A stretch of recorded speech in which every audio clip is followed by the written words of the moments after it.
Nul ne peut être inquiété pour des pensées criminelles. C'est ainsi que le code pénal nous explique les choses.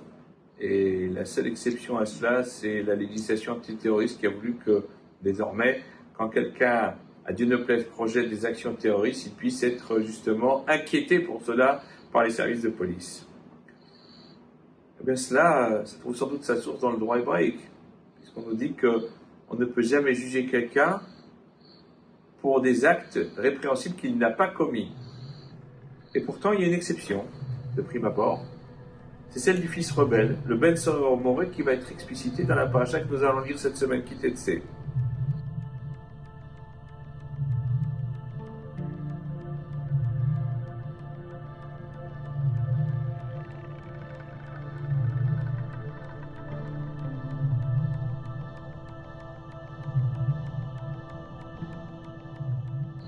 La Torah nous dit Veïsero Oto, Velo Ishma Lehem.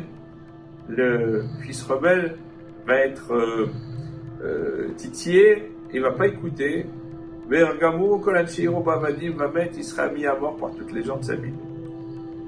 Et Rashi, commentant ce passage, dit Ben Soror Moré, Neera Galsofo. Le fils rebelle va être tué pour la fin. Et Guia Torah les Sobdato, la Torah a perçu le fin fond de sa pensée, sauf chez Mehale Mamanavi Makachimudo Venomose. À la fin, il va dépenser, il va dilapider tout l'argent de son père, et il va demander encore plus d'argent, il ne va pas trouver. Et il va se mettre au milieu du chemin, et il va brigander, il va dévaliser les gens, il va les tuer. La Torah a dit il vaut mieux qu'il meure innocent et qu'il ne meure pas coupable. Très étonnant, incompréhensible. Rabbi Eliyahu Mizrahi le Réel, dans son commentaire sur la Torah, dit comment est-ce que les Chameim, on peut dire une chose pareille à propos du fils rebelle et à propos d'Ishmaël, le fils d'Abraham Avinu.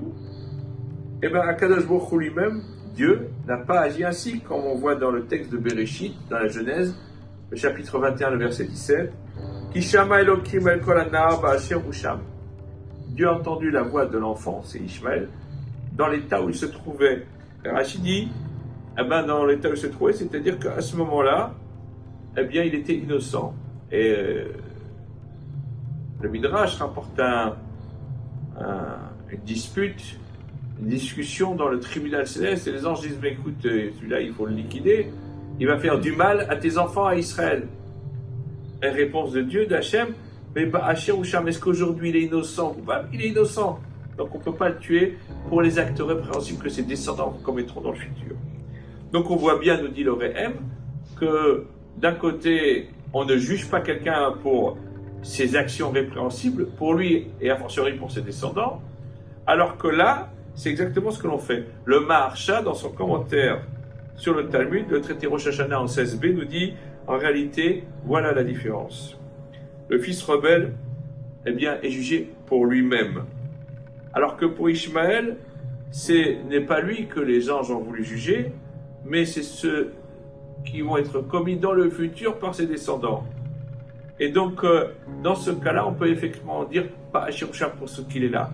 Mais quand il s'agit du fils rebelle, lui, la Torah peut assurer et assumer de manière certaine à 100% que demain il sera un criminel, et donc dans ce cas-là, il vaut mieux l'empêcher de terminer ainsi son existence. Shabbat Shalom à toutes et à tous.